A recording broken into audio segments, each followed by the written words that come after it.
Um, this is Angela Nsimbi. Once again, I bring you mental health moments. And in this particular episode, I want to share about the power of loneliness, the treasure that comes with loneliness. Um, because many times when we are lonely, sometimes we don't harness that season, but normally it is a season of sharpening. It is a season of refining, because sometimes you go through a season where you have to dig really deep within yourself. It's a season, the truth is, when even friends no longer check in on you, or if they do, it's very few who do. And it's a season where you feel so alone. Even the people who you think should be there for you are really not making that time to be there for you. So today I want to share from my book, Arise and Shine, Balm for the Mind. This is my latest book. And I also actually take the opportunity to welcome you to attend the African Christian Authors Book Program. It will be the award gala. It will be here in Uganda on the 30th of November. I'll share the details in the notes. So anyhow, I'm going to share from about this lady, the issue of blood. And her situation was a situation, I call it here the epitome of the challenges of stigma. Because frankly, who wanted to be near her? She had spent 12 years, think about it, 12 good years, 12, I want to show my fingers, 10 plus 2, that is 12 years, looking for a solution. But she had found none. She had spent all her money, spent it looking for a solution. The doctors didn't give her a solution. So until that time, because remember back in the day, until that time, when she just said, when she saw Jesus pass by in a crowd, and she just said, this time, she actually thought it, I have to push until I touch him. Just touching the hem of his garment, I'm sure I will get my healing. So this brings me to our topic of the day, loneliness. And yeah, sometimes we hate loneliness. It's the truth. As human beings, we are social beings. We love to have connection. But there are seasons of our lives when God actually intentionally separates us from certain friends, intentionally takes away certain people from that season of our lives to make room for growth. So I just want us to remember, loneliness births the treasure of growth. Because when you are stretched, when you are in a place of discomfort, you desire growth. Because it takes you to that place where you are no longer satisfied with where you are. You're no longer satisfied, you're no longer content, and it is time for you to break camp. But in this particular case, I'll tell you about the woman with the issue of blood. She was ostracized. For her, she was, in that society, even when a woman was just in that season of the month, she was always ostracized. Now, how much more you can imagine when it is your daily bread for 12 years. So this lady, when she got the opportunity and saw Jesus, because loneliness teaches you to stretch. Loneliness teaches you to dig deeper, for deep calls unto deep. Loneliness teaches you that where you are at is not enough because you are uncomfortable and you need to grow, you need to be refined. So here, this lady definitely, she lived a solitary life. Her situation really called for isolation. Nobody wanted to identify with her. No one wanted to associate with her. And when she saw this big crowd, she said, this time I'm stretching because I need a solution. This time I'm stretching. I want a solution. And so as she stretched, she finally touched the hem of Jesus's garment and she got her healing. One thing that I want you to know, when you're suffering any mental health challenge, it doesn't matter whether it's bipolar, whether it's schizophrenia, whatever it is, whatever the diagnosis the doctor said, I want you to understand there comes a season in your life where you have to stretch and ask yourself some hard questions. Do I want to be a charity case? And when I say a charity case, I mean, do you want to be that kind of person who is always getting handouts? Or do you want to be that kind of person who comes to the table and you're bringing solutions to society? Who comes to the table and you are bringing answers to a situation which has been a challenge to the rest of society? You don't just get there. It takes sharpening. And in that season of you being sharpening, it means you need to look for people who will help you grow, who will help you be better. And when I say look for people, be very mindful the people you look out for. Because lately I have been reflecting on so many things, and I said a person is as good as their values. Basically, values equal the person. You can't separate a person from their values. Because if you value, I'll give simple examples. If you value friendships, you will value loyalty. You will value commitment. If you value family, you will treasure it every bit of the way, you know. There are things you will do and not compromise and say, no, when it comes to family, this is where I draw the line, you know. So I'm giving those simple examples, but also to explain to you, when you are in that season of loneliness, don't waste that season. I'll tell you the truth, there's some things I have also been able to do because I was lonely. I mean, like I'm just by myself. I have been lonely. You're alone, and you just have to think outside that loneliness. And you say, now in this season, what can I do? I love writing, so I really like this devotional. I wrote it over a year before I actually published it. But it was a season of loneliness, and it made me think, these women in the Bible, especially those who are least talked about, how can they help us develop resilience for our mental wellness and our emotional well-being? So I thought of this woman. She's one of those. I know most of them some of them are talked about, but this lady had lost so much. And sometimes when you're in that place of loneliness, because of the emotional challenges, the mental challenges, the mental health challenges, you could actually lose money. Other times you lose really critical relationships. Other times you even lose work opportunities because of the mental illness. Other times people will even look at you and say, this one, we can't allow her at the table because of her history, you know. But then this season of loneliness, where your life seems to be in a limbo, is not exactly a wasted season, because these seasons teach us to learn how to be better. So I said, first, remember, even as you're looking out for people to support you in this season, as in to sharpen you, because iron sharpens iron, as you look out for the people to sharpen you, I want you to keep remembering, if the only thing you take away from this today is values equal the person. Values equal the person, because you are as good as your values. So whatever you value, that's what makes you.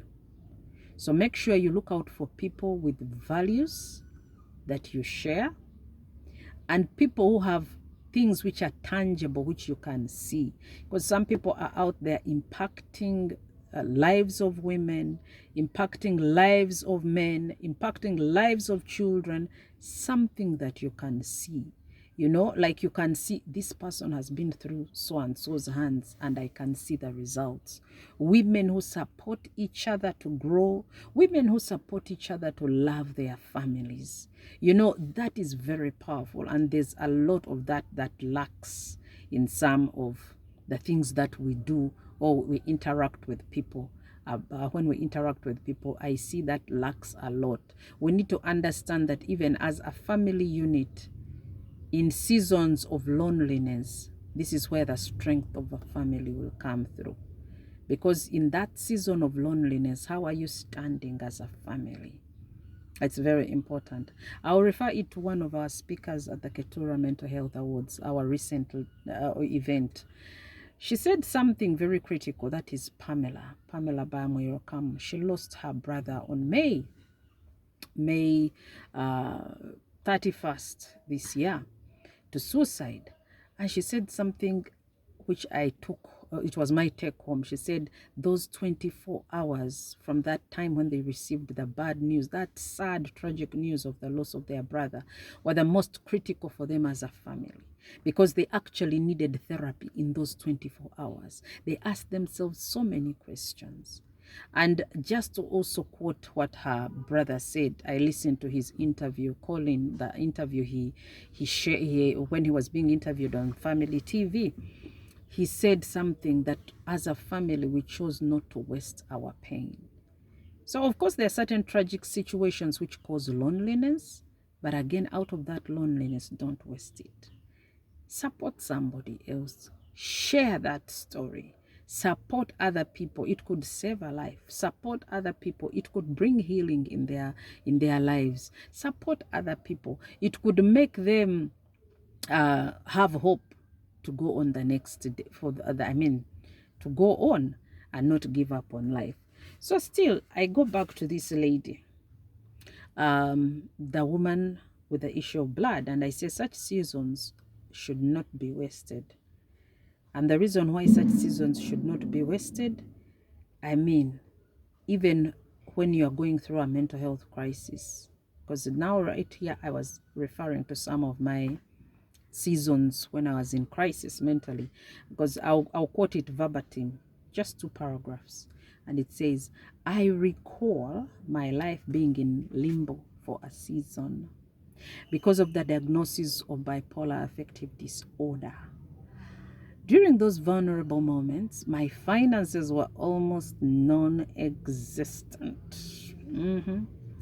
Telephone calls became less.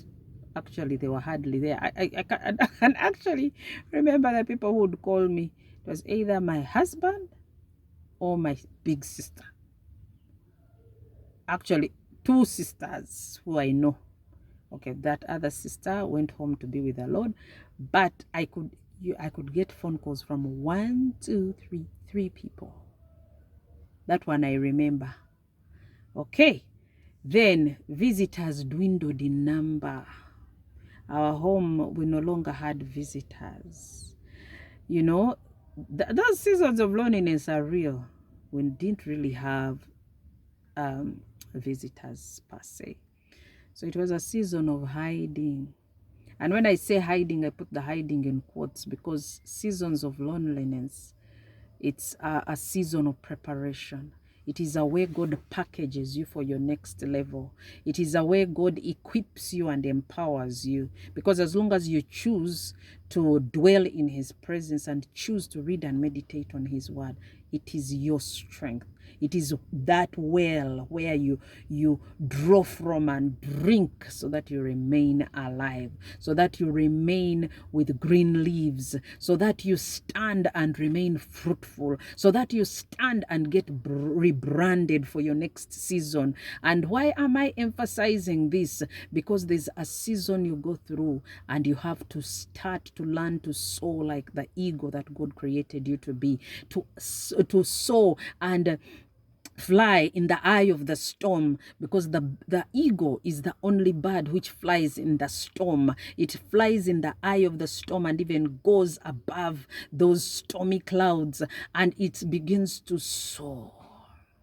And when it's soaring, it's like glide. It's at that place, that place, there's a lot of room at the top, and many people are not ready to pay the price to get there. Soaring in the storm, soaring, it takes a sacrifice. It takes discipline. And it means that be ready to walk the whole journey. So I want to finish by saying, so such seasons are not wasted. Remember that. Because now I want to say, I recently also held a mutual support meeting under the Heart to Heart Mental Health program. And the speaker shared that she now sleeps better and has cut down on her engagements. This is her way of giving her brain the required rest as she recuperates since the last relapse.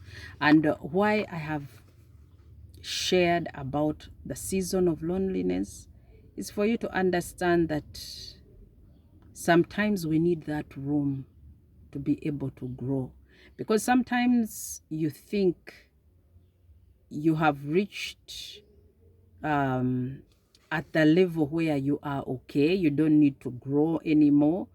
But sometimes there are certain situations which will happen and will enable you understand the secret of loneliness, and will enable you to understand that there's so much inside of you that is locked up, and just that season of just being with yourself, that season where the crowd is not all over you, that season when the noise of too much activity is reduced, that season helps you think. That season helps you redirect your life. That season helps you reevaluate your life. That season helps you to choose focus. So I'll read these questions, and I pray that these questions will help you on the journey of recovering. In case you've had a recent relapse, in case you're still struggling, maybe you are heavily sedated.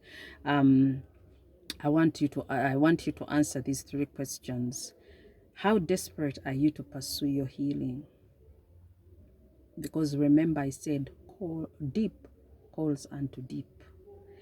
And secondly, be ready to break through barriers. What is standing in your way to enjoying good mental health?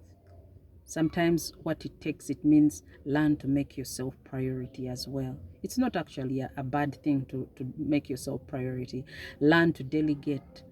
But this is for you to answer. It's food for thought. Then lastly, how do you deal with stigma and discrimination on your recovery and healing journey? Some people, how they fight back, like I did. I fight back by writing the lessons I have learned and sharing those lessons with the world. That's how I fight back. I fight back by holding another person's hand so that they are able to have hope and live a more meaningful life.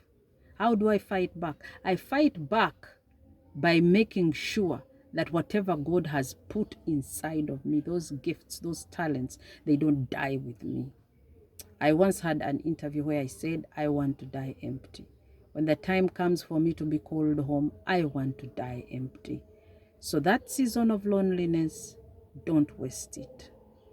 That season of loneliness, remember, it is a season for preparation, a season for you to be refined. It's a season for you to grow. Till next time, bye-bye.